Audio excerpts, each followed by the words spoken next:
Hopper family's all about fun and laughter. 3 kids, our first child, Will, Ryley, and then Colby. Ryley is what we would call the wild child for sure. Always carefree, always loving, blonde locks, big blue eyes. Just no fear. He used to typically always wear the same, outfit when he was little. It was this Batman tank and a cape, and he was good to go. Ryley was a rising sophomore at University of North Carolina, Wilmington. Life is going on, the summer's rolling about. I was always doing something, having fun. I left to go to the pool and hang out with the boys again. We were saying goodbye that afternoon, and I looked at Ryley and I said, "No backflips." That's my version of "I love you." So I really don't remember much of the day. Like I said, I was 6'3", 215 pounds, running and jumping into the pool. It's shallow and I dove in. It's a lot of force. He came up kind of thrashing around, and so we definitely thought he was joking. And then I looked back over, and he was just at the bottom of the pool. I've been a lifeguard for 5 years. I had never saved anybody's life before this point. So I pulled him up, and that's when I noticed that, his head was leaned back, his lips were blue, and that's when I started to do CPR. We were notified by 911 it was a possible drowning. I grabbed the EMS gear that we carry, went to the pool, started taking vitals and looking for a pulse. Had none. We had a full working code blue, and I began CPR immediately. Hey, what do we got? Let me get the compression. Where you at? No shock advised. No shock advised.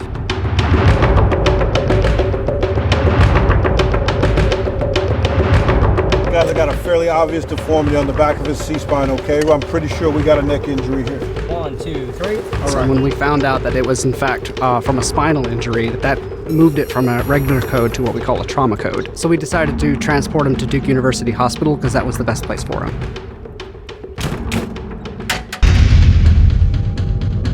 He's posturing in the uppers, he's decorticating, and nothing in the lowers. By the time Ryley gets here, he was having trouble breathing. It's pretty incredible the number of teams that assemble for these traumas. Airway is not intact. There are bilateral breath sounds. Let's prepare succinylcholine and etomidate for intubation.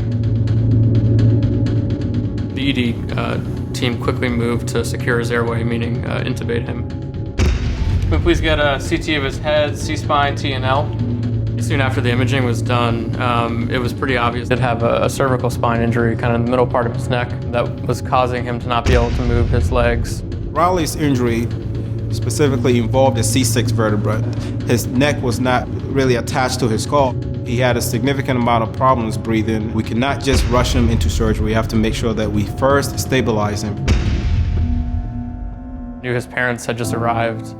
They were waiting to know what happened. We were brought into a room, and a social worker came in. As soon as one of them are able to step away, they'll come give you an update, okay? These conversations are never easy. It's tough on all of us. We were treated with, utmost respect and kindness. And then a doctor came in. We learned that he had a near drowning. He had cardiac arrest. He had broken his neck, and that's...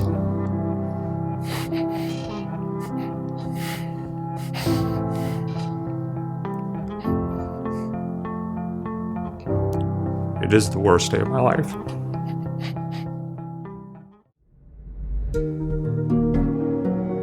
Ryley was brought from the emergency department straight to the neuro ICU because we can best manage his condition here. So he was under the hypothermia protocol. It chills the blood. It kind of puts the brain in a quieter state. The neurosurgeons and the neurocritical care team had a Lycox inserted where they drill a hole in the skull to monitor the brain pressures, oxygenation. It was a rule. There was only one person back there at a time. And We didn't want to be separated. Our nurse, John, was like, "You know what, you both need to be in here." That just meant so much. And we really made it our home. They were at the bedside 24/7. They never left. We started to build relationships with people there. I heard the term, "We're going to take the very best care of your boy," 100 times. And that felt good. We kept fighting a battle with his lungs to where he would get a little bit better and then he would get worse. And that's when the infectious disease folks got involved. We take a lot of pride in kind of combing through all of the details, the nitty-gritty. One of the things we do is go through the medication. And our team had kind of figured out the carrier fluid in propofol can have a low cross-reactivity between soybean oil and peanut oil. Ryley had a peanut allergy. Once we were able to change from propofol to other sedatives, he really seemed to turn around. When you've got a bunch of smart people, like the people at Duke, they can look at things and figure it out, and they figured it out. At the beginning, the ventilator is doing all the work for Ryley. I explained to Tim, the game plan's gonna be to wake up Ryley. The biggest worry I had was whether he was gonna come back, know who we are. when we first started to wean off the sedating medications, Ryley began to make small movements and flicker his eyes. Hi, it's Mom. We're all right here. Come on, buddy. Open your eyes. We said, Ryley, can you hear us? And he just moved his head a little bit. You see him trying to open up his eyes. Come on, buddy. There they are. It's just baby blues. I just remembered like being surrounded by a family. You know, I just realized like can't move my arms really. I'm not able to speak. It was very important when he woke up and he had the tube in his mouth that we give him a way to communicate with his family. He couldn't move his fingers to point at things or to write, so we had to get creative, and we ended up getting an alphabet board from speech therapy, taping a laser to a pair of glasses. He could point to the letters that he wanted to speak into sentences. I was so fast with it, people couldn't keep up. That was an amazing tool. It was an absolute roller coaster ride of joy, sadness, and everything in between. The surgery got postponed multiple times. He developed several bouts of pneumonia. We had to wait for some of the infection to clear before we brought him into the operating room. On his way to surgery, we noticed before it was time for him to go, Ryley's oxygen saturation had gotten critically low. I was bagging him at the bedside to try to bring his sats up. We called for the emergent airway team to come in and fiber optically intubate him at the bedside and stabilized him.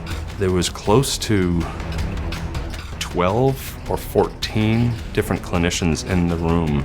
They just stood up for him, and it was a sight to watch. I just coined the term the watchdogs of Rydog. They were watching over Ryley. I had grown very close to Ryley and very protective over him. He was almost like my little brother. I have a brother that was about the same age, and I treated him as such. I walked him down to the doors of the operating room myself. These surgeries are challenging because from the injury, usually there's a lot of swelling and there's a lot of bruising in the neck. Our goal of the surgery was really to remove that fractured and injured vertebra and reconstruct that vertebra with a cage. The anesthesia team were excellent in making sure that his blood pressure and his lungs were good for the surgery. I was quite pleased with how everybody performed.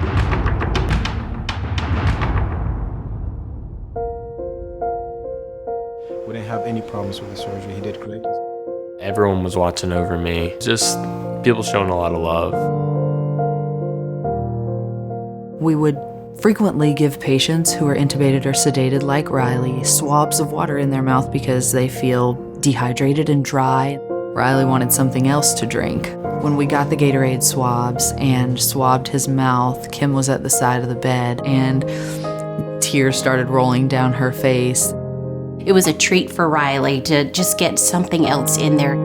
We can't say enough about the nurses. They were just unbelievable. Some of the connections that you make with families and some of the things that are most important to them, you definitely don't realize at the time. Ryley hadn't been outside since the accident.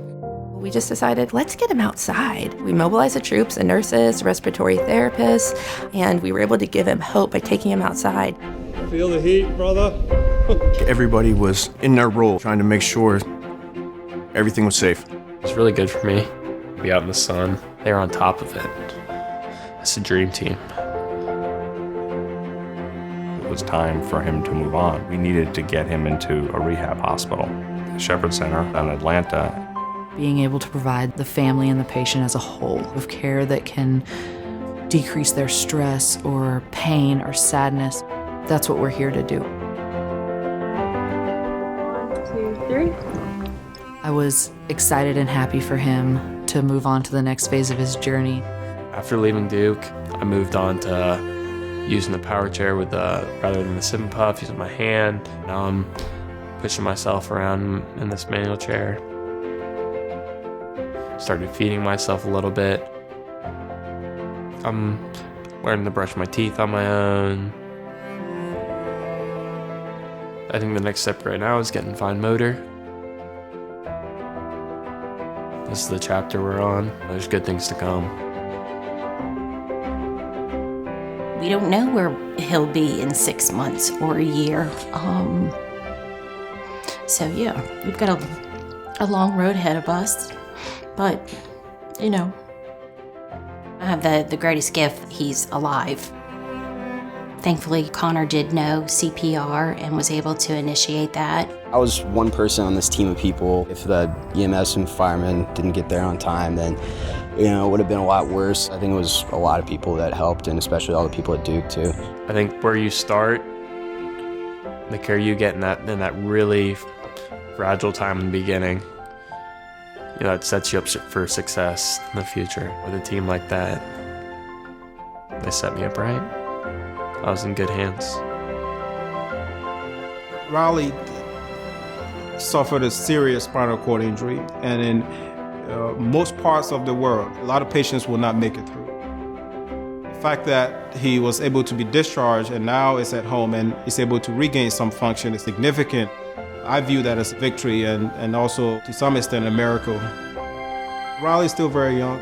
My vision for him is to go full force and try to achieve his goals. Not focus on what life used to be like, but focus on how great he can still make his life.